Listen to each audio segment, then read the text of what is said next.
إن الحمد لله نحمده ونستعينه ونستغفره ونعوذ بالله من شرور أنفسنا ومن سيئات أعمالنا.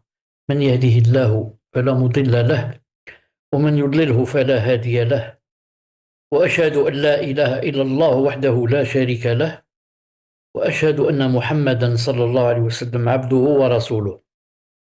يا أيها الذين آمنوا اتقوا الله حق تقاته ولا تموتن إلا وأنتم مسلمون. يا أيها الناس اتقوا ربكم الذي خلقكم من نفس واحدة وخلق منها زوجها وبث منهما رجالا كثيرا ونساء. اتقوا الله الذي تساءلون به والأرحام إن الله كان عليكم رقيبا. يا أيها الذين آمنوا اتقوا الله وقولوا قولا سديدا يصلح لكم أعمالكم ويغفر لكم ذنوبكم، ومن يطع الله ورسوله فقد فاز فوزا عظيما. ألا إن أصدق الكلام كلام الله، وخير الهدي هدي محمد عليه الصلاة والسلام، وشر الأمور محدثاتها، وكل محدثة بدعة، وكل بدعة ضلالة، وكل ضلالة في النار. تفضل تامر. بارك الله فيكم شيخ، جزاكم الله خيرا. بسم الله والحمد لله والصلاة والسلام على نبينا محمد وعلى آله وأصحابه أجمعين.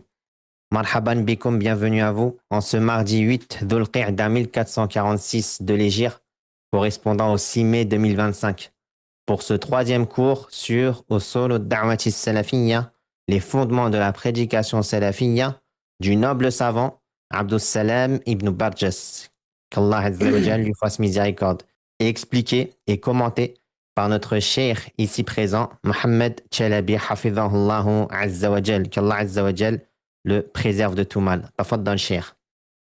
Donc, nous avons commencé déjà ce livre, Les fondements de la prédication salafiyya, de Ibn Barjas rahimahullah ta'ala, et nous avons expliqué les deux premiers fondements. Le premier, ça parlait de l'obligation de demander la science religieuse en islam. Et on avait cité que le prophète, dans un hadith authentique, avait dit Man yuridillahu bihi khayran yufaqihu fid din. Quiconque Allah subhanahu wa ta'ala lui veut du bien, alors il lui apprend sa religion. Et vous remarquez que le premier verset qui est descendu, c'est Iqra. C'est Iqra, lis. Donc, c'est obligatoire pour le musulman, pour le croyant, de demander la science, surtout la science de la Aqidah, pour connaître son Seigneur, connaître ce qu'il y a après l'au-delà, ce qui se passe dans la tombe, les attributs d'Allah subhanahu wa ta'ala. Et aussi connaître les adorations qu'il fait. S'il prie, il doit savoir comment prier. Il ne va pas inventer des choses de sa tête. S'il fait la zakat, il faut savoir c'est combien de seuils, est-ce qu'il y a un seuil ou il n'y a pas dans cette chose. Est-ce que combien de fois il faut sortir par an, etc. Al-Muhim, la quête de la science est obligatoire, c'est le premier point. Et ensuite, il faut savoir que avec la science, déjà, la personne, ça permet d'éviter de tomber dans la déviation. Car on va adorer Allah subhanahu wa ta'ala avec clairvoyance. Et ça permet aussi d'éviter de tomber dans les bid'ah. Celui qui n'a pas de science, il fait plein de bid'ah dans ses adorations, et même dans sa vie quotidienne. Mais s'il a de la science, plus il en a, alhamdoulilah, il s'éloigne des bid'ah et même de tout ce qui attire la colère d'Allah subhanahu azza wa jal. Ensuite, on avait dit que les obligations se divisaient en deux, obligations individuelles et obligations collectives. On a dit que obligation individuelle, c'est ce que toute personne est obligée de faire, sauf si elle n'en a pas les moyens, par exemple elle est malade ou autre chose. Comme par exemple la salat, c'est une obligation. Les 5 prières sont une obligation individuelle. Chaque personne doit prier, si bien sûr elle remplit les conditions, c'est-à-dire la puberté, etc. Ensuite, il y a les obligations qui sont collectives. On avait dit que la différence, c'est que les individuels, chaque personne doit les faire, chaque croyant, tandis que les collectives, il suffit qu'une personne les fasse pour que les autres, Inch'Allah Ta'ala, n'aient pas de péché. Mais c'est seulement la personne qui fait ça, hein, qui a les récompenses. On avait cité comme exemple la prière, par exemple, sur le mort, le défunt. Hein. C'est pas tout le monde qui va prier yani, sur ce mort. Mais quiconque prie sur ce mort, hein, les autres ne sont pas obligés de prier sur lui. C'est pour ça que c'est une obligation collective. S'il y a un ou deux ou trois ou quatre, cinq qui prient sur lui, ce n'est pas obligé pour tous les autres d'aller prier sur lui. La même chose pour le lavage du mort. Il y a une personne qui le lave ou deux ou trois, ça ne devient plus obligatoire pour les autres de venir le laver. Mais ça s'appelle une obligation collective. Donc ceux qui vont le laver auront des récompenses et ceux qui ne vont pas le laver n'auront pas de récompense, mais n'auront pas de ism aussi, n'auront pas de péché. Et le deuxième fondement, c'est l'application. C'est l'application de ce qu'on a appris. On apprend pourquoi? Pour appliquer. Car si tu apprends pour ne pas appliquer, ça va être donc des connaissances qui vont rester dans ma tête, mais sans les appliquer. Au contraire, ça devient plus grave parce que maintenant j'ai appris une chose et je ne l'applique pas. C'est pour ça que c'est moins grave pour celui qui n'a pas appris. Celui qui n'a pas appris, il aura des péchés pour ne pas avoir appris. Mais celui qui a appris et n'applique pas, c'est grave parce que lui, il connaît, il sait qu'il faut faire cette chose, il sait qu'il ne faut pas faire cette chose.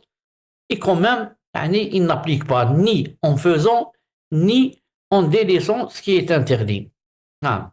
C'est pour ça que les salafs, comme disaient les salafs, ils apprenaient par exemple le Coran jusqu'à 10 versets. Ensuite, ils allaient vers l'application. Ensuite, quand ils ont terminé d'appliquer ce qu'il y a dans ces versets, ils continuent d'apprendre 10 autres versets et comme ça. Quant à aujourd'hui, le troisième fondement, c'est l'appel à Allah Azzawajal avec clairvoyance. Appeler Allah Azzawajal avec quoi? Avec clairvoyance, avec basira, Fadl Samir. Barakallah fikum, cher jazakumullah khaira. Le troisième fondement, l'appel à Allah le Très-Haut avec clairvoyance. Lorsqu'Allah accorde aux musulmans la science et la pratique, il doit s'empresser de transmettre ce bien aux gens par le biais de l'appel à Allah, en les conseillant et en les orientant. Donc maintenant, premier fondement, j'ai appris. Deuxième fondement, j'ai pratiqué ce que j'ai appris. Troisième fondement, je dois aussi, comme moi, ça m'a fait un grand bien d'apprendre. Allah Azza wa Jal, il m'a donné ce fadl, ce bienfait de m'avoir appris et de m'avoir aidé à appliquer. Je ne dois pas être avare. Je dois aimer pour autrui ce que j'aime pour moi. Donc moi aussi, je dois leur apprendre ce que j'ai appris pour qu'ils apprennent et pour qu'ils appliquent eux aussi et pour qu'eux aussi, ils conseillent les autres et appellent Allah Azza wa Jal. C'est certes. C'est certes cela la mission des prophètes. Allah Ta'ala dit à propos de son prophète, alayhi salatu wassalam, قُلْ هَذِهِ سَبِيلِي أَدْعُو إِلَى اللَّهِ عَلَى بَصِيرَةٍ أَنَا وَمَنِ اتَّبَعَنِي. Dis, voici ma voix. J'appelle à Allah en toute clairvoyance, moi et ceux qui me suivent. Donc, il a dit, Allah subhanahu wa ta'ala dit, et Mohammed, voici ma voix, voici mon chemin. C'est quoi? J'appelle Allah, je fais la prédication en toute clairvoyance. Naam. Ce n'est pas me basant sur les passions. Mais quand je fais l'appel à Allah subhanahu wa ta'ala da'wa, je dois la faire avec clairvoyance.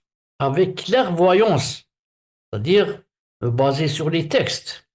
Naam. Bien sûr, avoir aussi la sagesse. Avoir, remplir certaines conditions, bien sûr. Mais surtout, appeler Allah subhanahu wa ta'ala avec clairvoyance. avec Basira. Parce qu'il faut, quand je parle aux gens, il faut que je leur dise d'où j'ai pris cela. Il faut que je leur donne yani, les dalils. C'est pour ça que les salafs disent que si on laisse n'importe qui parler sans lui demander de dalil, alors n'importe qui dira n'importe quoi. Si on n'oblige pas, je répète, si on n'oblige pas les gens à donner les dalils, qu'est-ce qui va se passer? Alors n'importe qui dira n'importe quoi. Mais si maintenant, quand une personne dit une chose dans la religion, et je lui demande, je lui dis, c'est quoi le délit? C'est basé sur quoi? C'est pour que j'apprenne, hein, moi, on n'est pas, c'est juste pour apprendre. Et il n'a pas de délit. Donc, je ne peux pas accepter de lui.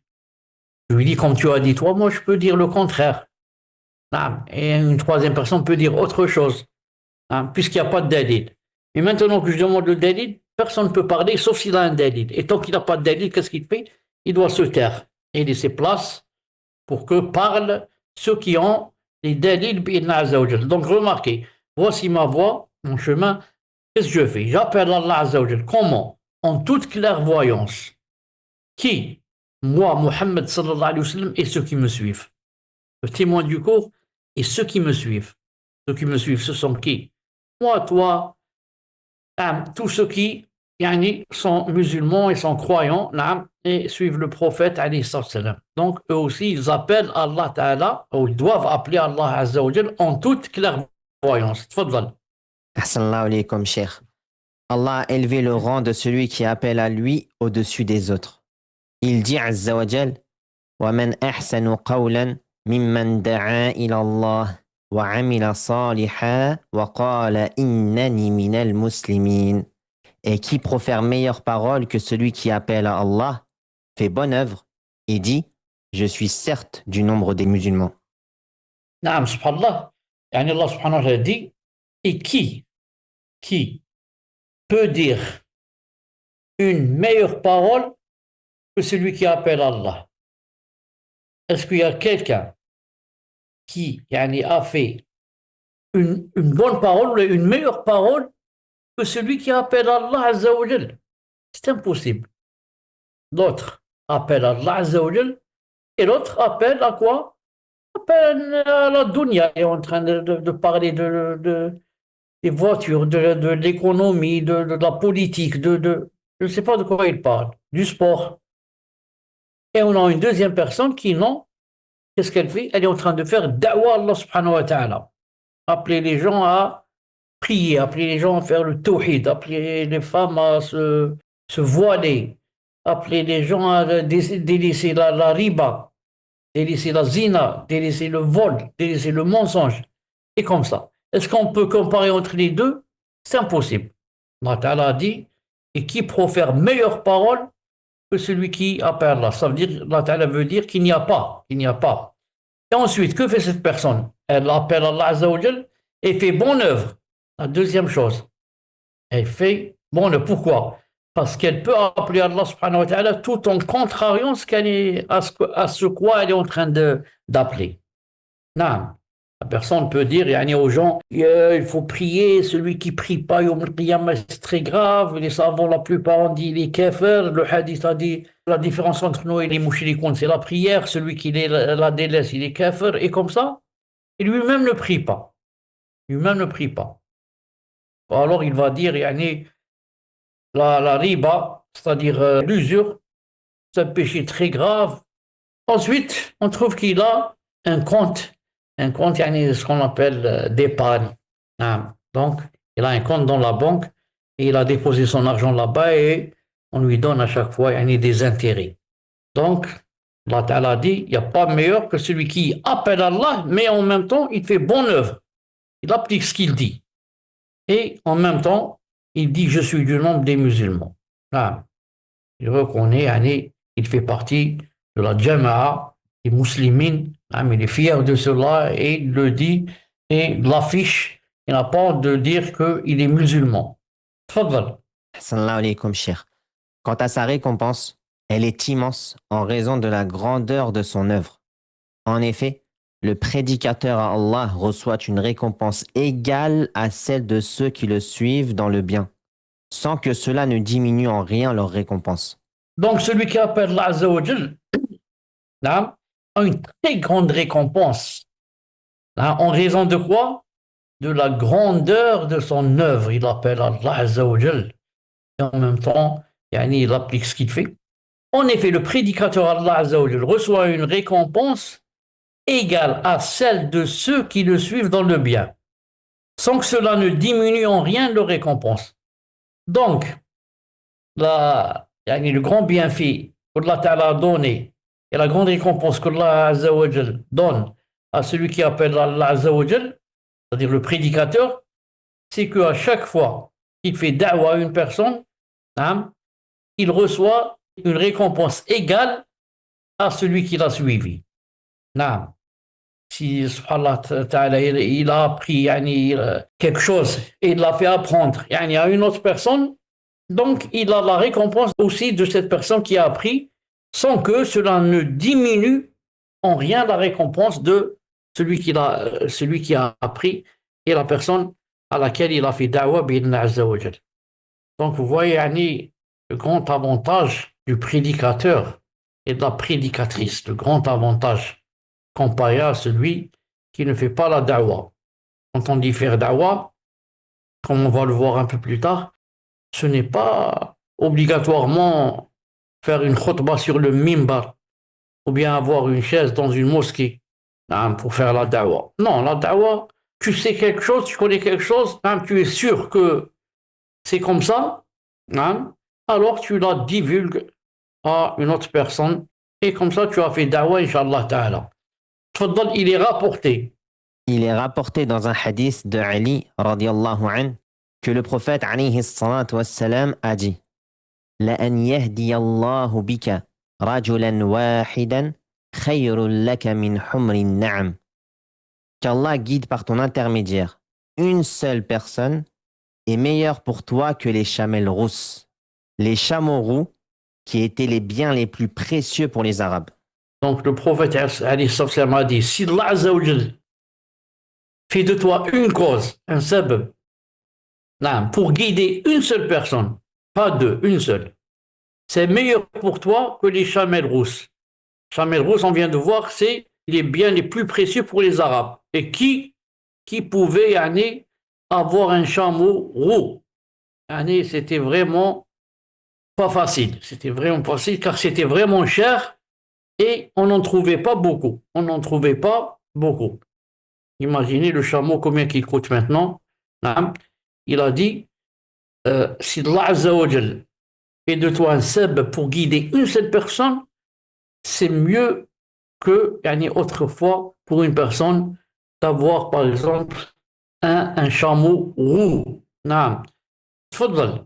Assalamu alaikum, cher. Ce qu'il faut savoir ici est qu'il n'est pas conditionné pour celui qui appelle à Allah d'avoir une connaissance complète de toutes les règles de la législation de l'islam. Mais il est obligatoire qu'il connaisse bien ce à quoi il appelle. C'est pour ça que le prophète alayhi salatu wassalam a dit Ballighu anni walaw aya. Transmettez de moi ne serait-ce qu'un verset. Ce qu'il faut savoir ici, c'est que ce n'est pas obligé, comme j'ai dit tout à l'heure, pour celui qui fait la prédication à l'islam, d'avoir une connaissance complète de toutes les règles de la charia. Non. Mais il est obligatoire qu'il connaisse bien ce à quoi il appelle. C'est tout. Il est sûr que, par exemple, ce verset est authentique, et voilà son sens, il a lu c'est quoi son tafsir, et il le divulgue à une autre personne. Non, il le fait apprendre à une autre personne. Il est sûr que cette chose, par exemple, est haram. Il dit, voilà, cette chose est haram parce qu'il y a un hadith qui dit comme ça, ou il y a un verset qui dit comme ça, ou j'ai entendu un grand savant, comme Cheikh Fawzan, par exemple, là j'ai lu dans les livres de Cheikh Ibn Uthaymin, qui a dit ceci et cela. Donc ce n'est pas obligé de tout savoir pour faire la dawa. Ainsi, si le musulman connaît un verset et en comprend le sens par l'intermédiaire des savants ou des exégètes, ou s'il connaît aussi un hadith parmi les hadiths de notre messager alayhi salatu wassalam, ou un jugement religieux parmi les jugements religieux légiférés également par l'intermédiaire des savants ou des ouvrages des gens de science, il le transmet aux gens, même s'il n'est pas savant en dehors de ce jugement religieux. Hadith ou verset.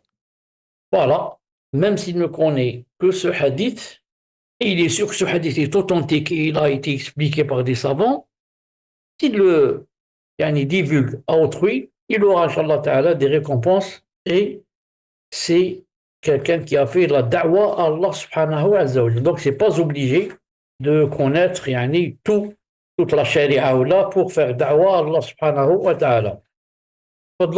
L'érudit, le cheikh Abdurrahman ibn Qasim, alayhi rahmatullah, qu'Allah lui fasse miséricorde, dit dans son commentaire de Kitab al-Tawhid, il faut que l'appel à Allah remplisse deux conditions.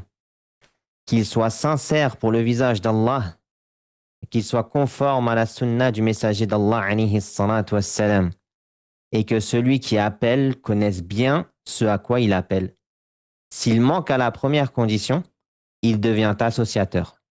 Et s'il manque à la seconde, il devient innovateur. Fin de sa citation, qu'Allah lui fasse miséricorde.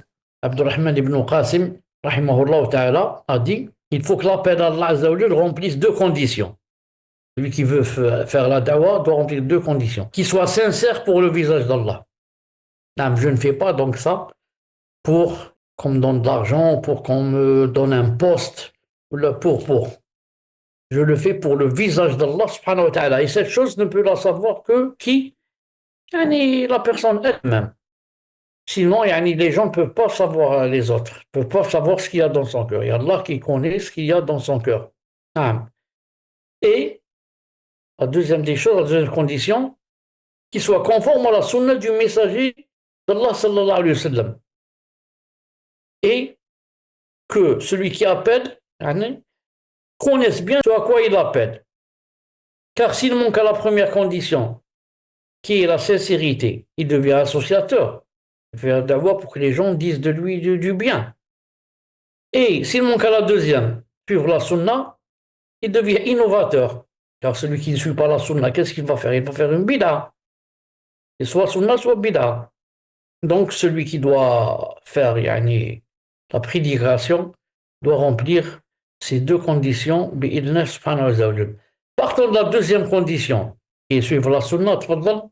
Partant de la deuxième condition qu'il a mentionnée, qu'Allah lui fasse miséricorde, nous avons dit que les moyens d'appel à Allah sont certes tawqifiyya, c'est-à-dire limités aux preuves des textes religieux de l'islam, déterminés par la révélation.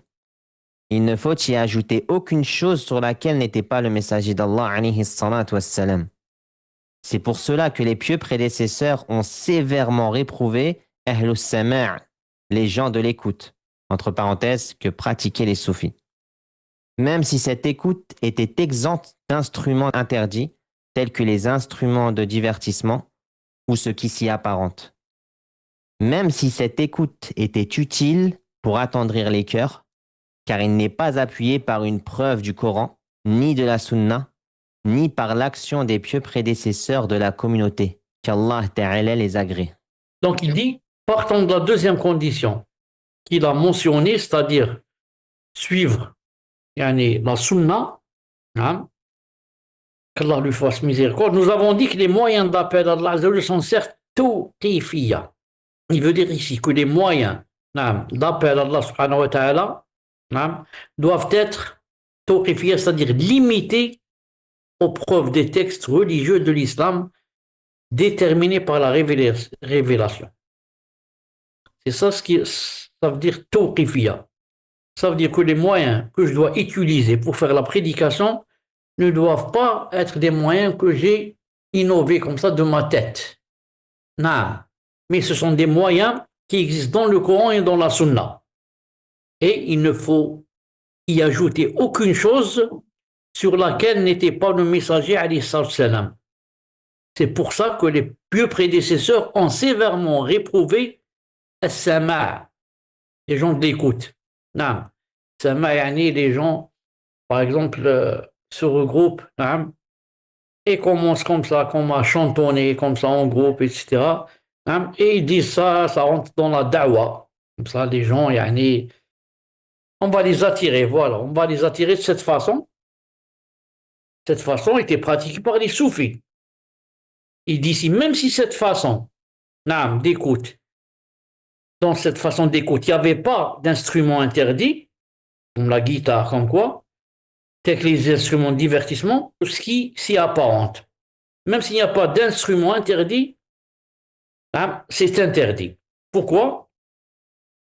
Il dit même plus, même si cette façon d'écoute était utile pour attendrir les cœurs et que tu sens dans ton cœur l'humilité, tu sens le khushu', tu sens une joie. Il dit ce n'est pas permis. Pourquoi? Car cette façon n'est pas appuyée par une preuve du Coran, ni de la Sunna, ni par l'action des pieux prédécesseurs. Donc, si on veut faire da'wa à Allah subhanahu wa ta'ala, on doit faire da'wa avec un moyen de légiférer. Légiférer, c'est-à-dire tawqifi, et non pas tawfiqi, et non pas quelque chose qu'on va, nous, on va innover comme ça de notre tête et dire ça, de notre temps, par exemple, c'est mieux, c'est bien pour la da'wa. Par exemple, je donne un exemple. Certains, par exemple, ils disent on fait la da'wa en faisant des pièces théâtrales. Et on fait un peu rire les gens, on se dit que moi, par exemple, c'est tel savant, moi, je représente Ibn Taymiyyah, toi, tu représentes, par exemple, Ibn al-Qayyim, mais comme ça, ou même peut-être ils vont dire on représente les Sahaba. Non. Et ils vont faire da'wa, en citant les hadiths, en citant que ça. Tout ça n'est pas permis. Pourquoi? Parce que on a dit que les moyens de la da'wa doivent être tawqifiyya. Non, tawqifiyya, c'est-à-dire avoir une preuve du Coran ou de la Sunna ou des plus prédécesseurs. Ce qui existe dans ces trois branches, on le fait. Ce qui n'existe pas, on le délaisse. Car s'il y avait un bien, il l'aurait fait avant nous. Les autres, ceux qui aiment la religion plus que nous. C'est pourquoi Cheikh l'Islam. C'est pourquoi Cheikh l'Islam Ibn Taymiyyah, alayhi rahmatullah, dit, comme dans Majmou' al-Fatawa, tome 11, quant à l'écoute pratiquée par ceux qui recherchent la rectitude des cœurs en se réunissant pour cette écoute, dans le but de réformer leur cœur et de purifier leurs âmes, qu'il s'agisse de chants dénués, c'est-à-dire, entre parenthèses, c'est-à-dire sans instrument de musique, ou accompagnés d'applaudissements, et ce qui s'y apparente, ceci est une écoute innovée dans l'islam. Cela a été innové religieusement après la disparition des 3 premières générations que le prophète alayhi salatu wassalam a loué lorsqu'il a dit Khayrul qurun al-qarnu alladhi bu'ithtu fihi, thumma alladhina yalunahum, thumma alladhina yalunahum. La meilleure des générations est celle dans laquelle je suis envoyé, puis celle qui la suit, puis celle qui la suit. Rapporté par Al-Bukhari et Muslim sous la forme suivante. Khayrun nas qarni, thumma alladhina yalunahum, thumma alladhina yalunahum. Les meilleures personnes sont celles de ma génération, puis celles qui les suivent, puis celles qui les suivent, d'après un hadith de Abdullah ibn Mas'ud. Donc, le prophète a donné tazkiya aux sahaba, ceux qui les suivent, ça. Il a dit, les meilleures personnes sont celles de ma génération, les sahaba, puis celles qui les suivent, puis celles qui les suivent. Aussi les tabi'in. Maintenant, ces 3 générations n'ont pas fait, par exemple, cette écoute de soufi. Alors que le hadith dit que c'est les 3, c'est les meilleures personnes, c'est les meilleures générations aussi. Alors pourquoi eux n'ont pas fait ça et moi je vais le faire? Si c'était un bien, ils l'auraient fait avant nous. Non, car ils ont dit ce qu'il y a du prophète sallam que ce sont les meilleurs gens. Et donc ils aiment Allah subhanahu wa ta'ala plus que nous. Et ils veulent entrer au paradis plus que nous. Et ils ont peur de l'enfer, de tomber dans l'enfer plus que nous. Malgré cela, ils n'ont pas fait ces choses-là. Donc nous, on doit les délaisser. Il a dit ici, les notables. Les notables de la communauté l'ont désapprouvé et les plus grands meshayikh n'y ont pas pris part. Voilà. Les plus grands mashayikh n'ont pas pris part à ce genre d'écoute. Et les notables de la communauté l'ont désapprouvé. Comment vais-je le faire, moi? Ah, jusqu'à ce que le cheikh, Jusqu'à ce que le cheikh, rahimahullah, qu'Allah lui fasse miséricorde, dise dans le cadre de sa parole sur cette écoute, en résumé, le croyant doit savoir que le prophète alayhi salatu wassalam n'a rien laissé qui rapproche du paradis sans qu'il n'en ait assurément parlé, ni rien qui éloigne de l'enfer sans qu'il n'en ait assurément parlé. Le prophète alayhi salatu wassalam a dit إنه ليس شيء يقربكم إلى الجنة إلا قد أمرتكم به وليس شيء يقربكم إلى النار إلا قد نهيتكم عنه. Il n'y a assurément rien qui vous rapproche du paradis sans que je ne vous l'ai certes ordonné. Et il n'y a rien qui vous rapproche du feu sans que je ne vous l'ai certes interdit. donc il n'y a pas une chose qui rapproche du paradis sans que le prophète alayhi salam ne l'ait ordonné. Et il n'y a rien qui vous rapproche du feu sans que le prophète alayhi salam ne l'ait interdit. Donc, si cette chose rapprochée du paradis, cette écoute de Soufi, pourquoi le prophète alayhi salam ne nous l'a pas ordonné? Pourtant, c'est lui qui a dit, il n'y a assurément rien qui vous rapproche du paradis sans que je ne vous l'ai certes ordonné. Donc, le prophète ne peut pas se contredire, ni mentir, encore moins ni mentir. Donc, si cette chose était un bien, il nous l'aurait certes ordonné. Fadl ici, Et si cette écoute avait été un bien, Allah et son messager l'auraient légiféré. Allah dit certes, Al-yawma akmaltu lakum dinakum wa atmamtu alaykum ni'mati wa raditu lakum al-islam dina. Aujourd'hui, j'ai parachevé pour vous votre religion et accompli sur vous mon bienfait et j'agrée l'islam comme religion pour vous. donc Allah subhanahu wa ta'ala a dit clairement dans Sourate Al-Maïda, aujourd'hui, j'ai parachevé pour vous votre religion. Là, c'est terminé. J'ai accompli sur vous mon bienfait et j'agrée l'islam comme religion pour vous. Voilà, l'islam, là, il a été parachevé. On n'y doit rien ajouter, bien sûr, ni retrancher. Ni retrancher. Donc, si, par exemple, cette chose, cette écoute-là, existait, elle aurait existé elle aurait fait partie de l'islam. Et l'islam a été parachevé. Et nous, on cherche dans le Coran et dans la Sunna, et on ne trouve pas cette chose. On ne trouve pas ce genre d'écoute, ni dans le Coran, ni dans la Sunna, ni chez les Sahaba, radiyallahu ta'ala anhum. Faddal. Et s'il trouve un bénéfice pour son cœur dans cette pratique, mais qu'il ne trouve pas de preuve ni dans le Coran, ni dans la Sunna, on ne doit pas y prêter attention.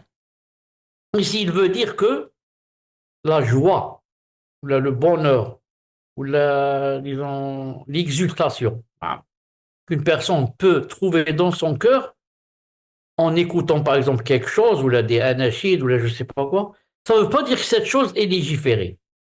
Mais il faut voir si cette chose se trouve dans le Coran et de la Sunna. Naam. Car comme dit Cheikh Islam Temia, vous croyez que le bouddhiste ne trouve pas une certaine joie quand il adore sa statue? Et comme ça. Naam.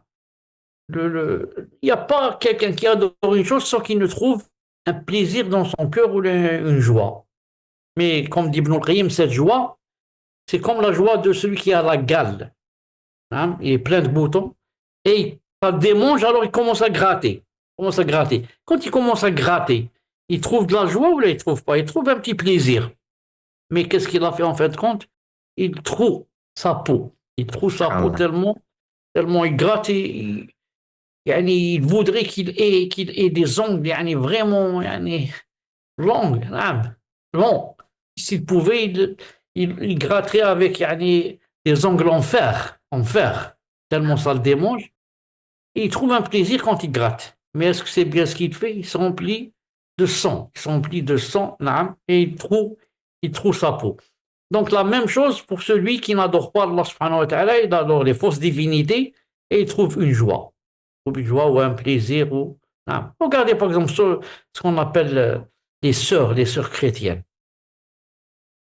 Comment qu'elles peuvent rester comme ça 50, 60 ans sans se marier, à faire la da'wa, ah, ne participer ni à une fête, ni à rien, yani, seulement yani, enfermé dans la chapelle, enfermé avec l'intention de se marier avec Isa, ce qu'ils appellent eux Jésus, on appelle Isa alayhi salam. Yani, c'est ça son intention, c'est pour ça qu'elle ne se marie pas maintenant. Elle dit, moi je me marierai Yom al-Qiyamah yani, avec Isa. Donc, sûrement que yani, pour patienter toute cette vie, longue vie, hein, elle doit trouver quelque chose comme plaisir dans son cœur. Mais ici, l'auteur veut dire tout plaisir ou toute joie qu'on ressent dans le cœur en écoutant quelque chose yani, qui se dit qu'elle fait partie de la religion, si elle ne se trouve pas ni dans le Coran ni dans la Sunna, alors on ne doit pas y prêter attention. On ne doit pas y prêter attention. Naam. Sahl ibn Abdillah al-Tustari a dit toute extase qui n'est pas attestée par le Coran et la Sunna est fausse. C'est ce qu'on vient d'expliquer. Toute extase, toute joie, toute exultation, toute jubilation que tu trouves dans ton cœur, mais qui n'est pas attestée, prouvée, corroborée par le Coran et la Sunna, alors elle est fausse. Et il ne faut pas y prêter attention. Car l'essentiel, c'est pas quoi? C'est pas ce qu'on trouve dans le cœur, mais ce qu'on trouve dans le Coran et dans la Sunna, pas dans le cœur. Et Darani, qu'est-ce qu'il a dit? Ad-Darani a dit il arrive que l'un des enseignements des gens me traverse l'esprit, mais je ne l'accepte qu'avec deux témoins fiables, le livre et la Sunna. C'est sa parole, qu'Allah lui fasse miséricorde. Masha'Allah est de la parole. Darani, rahimahullah, qu'est-ce qu'il a dit? Il arrive que quand j'entends quelque chose de certains gens, ça me traverse l'esprit. Il a dit, mais je ne l'accepte pas. Elle voudrait s'installer cette chose dans mon esprit, ce que j'ai entendu, mais je ne l'accepte qu'avec deux témoins. Il faut me rappeler deux témoins, il faut me ramener deux témoins pour que j'accepte. Quels sont les deux témoins? Le Coran et la Sunna. Ramène-moi cette chose que tu es en train de m'enseigner, ramène-la à moi et prouve-moi que ça se trouve dans le Coran ou dans la Sunna. Là, j'accepte cet enseignement de toi. Sinon, je n'accepte pas. Même quand quelqu'un dit, il peut dire Allah a dit, son prophète a dit que c'est pas vrai. Même plusieurs gens de nos jours, par exemple, disent comme Allah Ta'ala a dit dans le Coran, alors que ce n'est pas dans le Coran. L'autre dit, comme a dit, il y a un hadith qui dit, alors que ça, il n'y a pas dans le hadith. Alors, qu'en est-il si maintenant, la personne qui veut apprendre une chose ne dit même pas que c'est dans le Coran ou dans la Sunna? Non. Et dans sa parole, qu'est-ce qu'il a dit? Il s'y trouve. Dans sa parole, et s'il y trouve un bénéfice pour son cœur, mais qu'il ne trouve pas de preuve ni dans le livre, ni dans la Sunna, c'est la meilleure réponse à ceux qui ont permis la représentation théâtrale, Tamthil, pour appeler à Allah, car elle contient un bénéfice et que les cœurs s'attendrissent en l'écoutant et en regardant ces scènes. Non. C'est comme les pièces théâtrales qu'on va assister, très théâtrales, c'est-à-dire qui ont rapport avec l'islam. Et la da'wa zama à l'islam, la prédication, dans le but d'attirer les gens vers l'islam.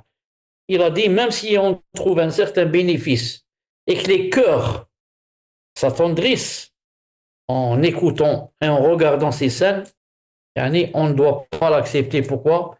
Parce que les moyens de la prédication doivent être tawqifiyya, la règle, et non pas tawfiqiyya. C'est-à-dire ils doivent exister dans le Coran ou la Sunna, ou du moins dans la pratique des pieux prédécesseurs. S'il n'y a pas dans ces trois, on n'accepte pas, même si ça ramène un bénéfice et que ça attendrit le cœur. De ce fait, nous disons, les moyens d'appel à la religion doivent être tawqifiyya. Il n'y est légiféré religieusement que ce sur quoi était le messager d'Allah alayhi salatu wassalam et ses nobles compagnons. Donc c'est ça, Inch'Allah Ta'ala, le troisième fondement. Troisième fondement qu'on vient de voir aujourd'hui, Bidna Azza wa Jal, qu'on doit appeler Allah Azza wa Jal avec clairvoyance. Clairvoyance, ça veut dire se baser d'abord sur le Coran et la Sunna, d'après la compréhension des salaf et des sahaba radiyallahu ta'ala anhum. Naam. Et ne pas inventer des choses pour faire la da'wah. Je n'invente pas des choses de ma tête comme ça. Et je dis, la preuve que cette chose est bien, c'est que ça attendrit le cœur et ça rapporte des bénéfices. Et je sens de la joie dans mon cœur en écoutant cette chose ou en regardant cette chose. Tout ça, on ne doit pas y prêter attention. Pourquoi? Parce qu'il n'y a pas ça dans le Coran et la Sunna, ni dans la pratique des Sahaba radiallahu ta'ala anhum. Donc voici Samir, voilà yani, pour le troisième fondement, Inch'Allah ta'ala. Et Barakallahu on va fikum, Cheikh. Jazakumullah se khaira. préparer, Inch'Allah ta'ala, pour le quatrième fondement, bi'idna ta'ala, pour la prochaine fois. Barakallahu fikum, Cheikh. Ahsanallahu alaykum. Barakallahu fikum wa fi ilmikum, Cheikh. آمين جزاكم الله خيرا سبحانك اللهم وبحمدك أشهد أن لا إله إلا أنت أستغفرك وأتوب إليك السلام Cheikh, عليكم نعم تفضل à la belle comme la fin du cours, quand on parlait des représentations théâtrales, ça m'a fait penser à un film très très très connu en France. رسالة Risala. Le comment ça message. s'appelle Le message le en français, message ils l'ont fait en français aussi. Et il a fait beaucoup de ventes. Allah al-Musta'an. زعما on montre les sahaba شفت Exactement. Alors que les الحمد acteurs peut-être sont pervers ou peut-être même pas musulmans. لله parce qu'il prie même pas Allah al-Musta'an. toi tu représentes Hamza toi tu représentes l'oncle du prophète islam tu représentes Bilal tu représentes je sais pas qui ensuite ce film يعني bon, il a été beaucoup vendu ou vu, mais si tu savais يعني, quels sont يعني, les manques qu'il contient, les manques. فهمت؟ Allah al-Musta'an. Les manques. نقول لك, c'est un peu celui qui l'a fait, d'ailleurs il est mort dernièrement, il n'est pas يعني, salafi. فهمت؟ Il n'est Naam. pas solide. C'est pour ça qu'il a pris beaucoup de choses venant des chiites. Des chiites. Hein. Il n'y a pas, on ne parle pas de Omar ibn Khattab, ni de Abu Bakr, hein, ni de Uthman. On n'a pas remarqué, on parle de Ali. C'est vrai, subhanallah. Ali, quand il sort faire يعني, le duel, هذاك, ولا comment ça s'appelle. Mais il n'y a pas Abu Bakr, il n'y a pas Omar, il n'y a pas Abu Huraira. Tu n'as pas. Tu as remarqué, il n'y a pas Abu Huraira. Subhanallah, je n'avais pas fait attention, subhanallah. Et il n'y a pas les trois grands califes. Ah, c'est plein de fautes يعني, dans العقيدة et dans le minhaj. المهم, on se rencontre Inch'Allah bientôt بإذن الله هكذا. إلى اللقاء شيخ. جزاكم الله خيرا شيخ. السلام أحسن عليكم الله ورحمة عليكم. الله وبركاته. السلام ورحمة الله وبركاته.